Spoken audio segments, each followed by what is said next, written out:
சில எவனாவது ஒருத்தன் தள்ளிட்டானா மூட் ஆஃப் ஆயிடுவாங்க. போகிற வழியில் நாய் குறுக்க போயிடுச்சா மூட் ஆஃப் ஆயிடுவாங்க. பூனை குறுக்க போயிடுச்சா மூட் ஆஃப் ஆயிடுவாங்க.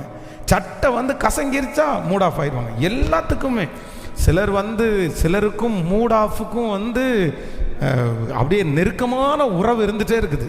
நிமிஷத்துக்கு நிமிஷம், எப்பா போன 2 நிமிஷத்துக்கு முன்னாடி தானே நல்லா இருந்தேன், ஆமாம் 2 நிமிஷத்துக்கு முன்னாடி தான் நல்லா இருந்தேன், இப்போ நல்லா இல்லை அப்படின்றது மாதிரி. இதுதான் மூட் ஆஃப் அப்படின்னு.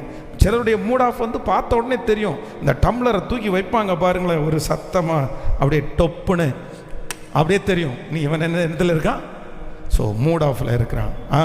இன்னும் சிலர் என்னம்மா வர்றியா, வர்றேன், உடனே தெரிஞ்சுக்க வேண்டியது எதில் இருக்காங்க, மூட் ஆஃப். வண்டியில் ஏறியாச்சா, இழுத்து இந்த டோரை சாத்தும் போது ஏமா மெதுவாக சாப்பிட வேண்டியது, அது சாத்திருச்சு, நான் என்ன பண்ண முடியும், ஓ எதில் இருக்காங்க, மூட் ஆஃபில் இருக்காங்க அப்படின்னு அர்த்தம். சமையல் கொஞ்சம்